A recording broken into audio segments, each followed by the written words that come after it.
కాంగ్రెస్ పార్టీకి వాళ్ళు ఏం చేసేదని ఓట్లు అడగడానికి వచ్చారు, ఏం ముఖం పెట్టుకుని అడగడానికి వచ్చారు. ఇన్ని బాకీలు ఉన్నాయి, ఇన్ని బాకీలు. మీరు ఇచ్చిన హామీలు ఒక్క హామీ కూడా నిర్వర్తించారా? పెన్షన్లు పెంచారా? 2000 నుంచి 4000 ఇస్తా అన్నారు, ఇచ్చారా? మహిళలకు వృద్ధాప్య పెన్షన్ 2000 నుంచి 4000 పెంచకపోగా ఒంటరి మహిళలకు 2500 ఇస్తా అన్నారు. పిల్లలకు స్కూటీలు ఇస్తా అన్నారు. ఎక్కడ? వృద్ధులకు షాదీ ముబారక్ కళ్యాణ లక్ష్మి తులం బంగారం ఇస్తా అన్నారు, ఇచ్చారా? 4000 రూపాయలు నుంచి 6000 ఇచ్చారు, పెంచారా? రైతు బంధు కూడా 2 సంవత్సరాలు కొట్టారు, వచ్చిందా? రాలేదు. రైతు భరోసా లేదు, నిరుద్యోగులకు ఉద్యోగాలు లేవు, ఉద్యోగ భరోసా కార్డు లేవు, ఏమీ లేవు. ఇస్తానని ఇవ్వరు. బీసీ సోదరులకు 42% రిజర్వేషన్ కామారెడ్డి డిక్లరేషన్ లో ప్రకటించి దాన్ని తుంగలో దొక్కిరు. మీరు గ్రామ పంచాయతీ ఎలక్షన్ రిజర్వేషన్ లేకుండా పోయారు, ఇప్పుడు కూడా రిజర్వేషన్ లేకుండా పోయారు. నేను ఒక బీసీ బిడ్డను పార్లమెంట్ లో ఒక బీసీల తరఫున కేసీఆర్ గారి సూచన మేరకు ప్రైవేట్ మెంబర్ బిల్ పెట్టడం జరిగింది. 42% రిజర్వేషన్ ఈ దేశంలో బీసీలకు ఇవ్వండి అని పెట్టాను. 100 ఎంపీలు ఉన్నటువంటి కాంగ్రెస్ పార్టీ ఏం చేస్తున్నారు? మీరు 8 మంది ఎంపీలను ఇచ్చాము ఇక్కడ. కాంగ్రెస్ పార్టీ ఏం చేసింది? బీజేపీ పార్టీ 8 మంది ఎంపీలు ఉన్నారు. బీసీల కోసం ఏం చేశారు? మీరు ఇక్కడ ఉన్నారు. 2 ప్రభుత్వాలు, ఇక్కడ చోడేబాయ్ అక్కడ బడేబాయ్ కలిసి ప్రభుత్వాలు నడుపుతున్నారు. ఏం చేస్తున్నారు? మీరు మీకు అవసరాలు కొలు తీసుకుంటూ మమ్మల్ని మాత్రం కొల్లగొడుతున్నారు. ఇది న్యాయం కాదు.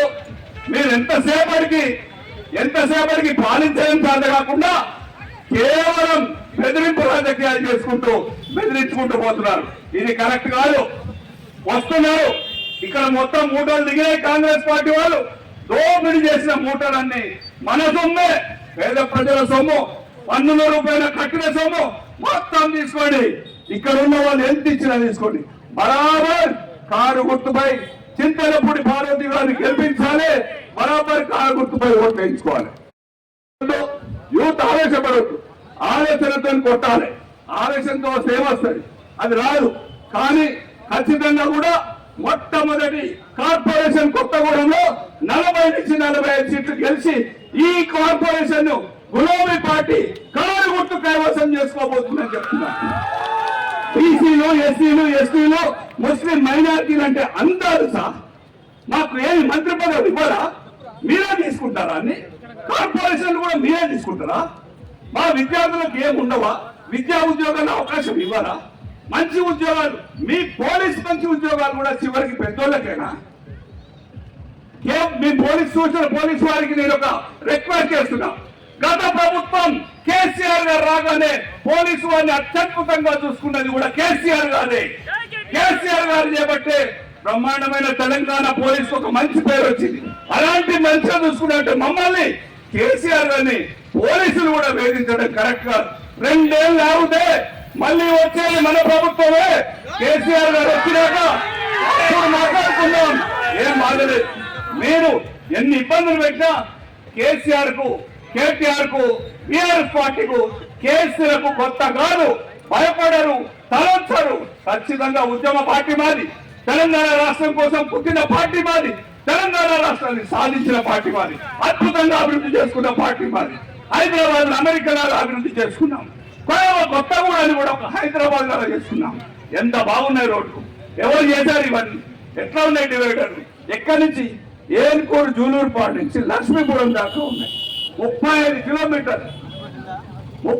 కిలోమీటర్లు సెంట్రల్ లైటింగ్, వైండింగ్ రోడ్, పచ్చదనం, డ్రైనేజ్, అద్భుతమైన పాలన అందించిన కేసీఆర్ గారిని గెలిపించుకోవాలి. మళ్ళీ ఏం చేశారని ఓట్లాడడానికి వస్తే వాళ్ళని ఇది నిలదీయండి.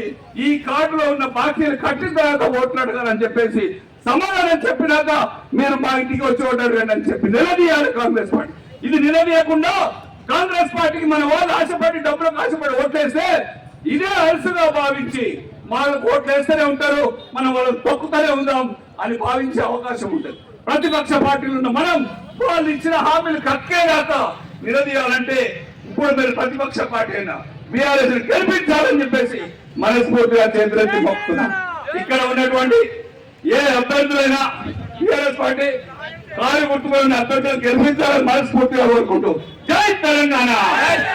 కేసీఆర్ గారి నాయకత్వం, కేటీఆర్ గారి నాయకత్వం, హనుమాన్ గారి నాయకత్వం, రేగా గారి నాయకత్వం,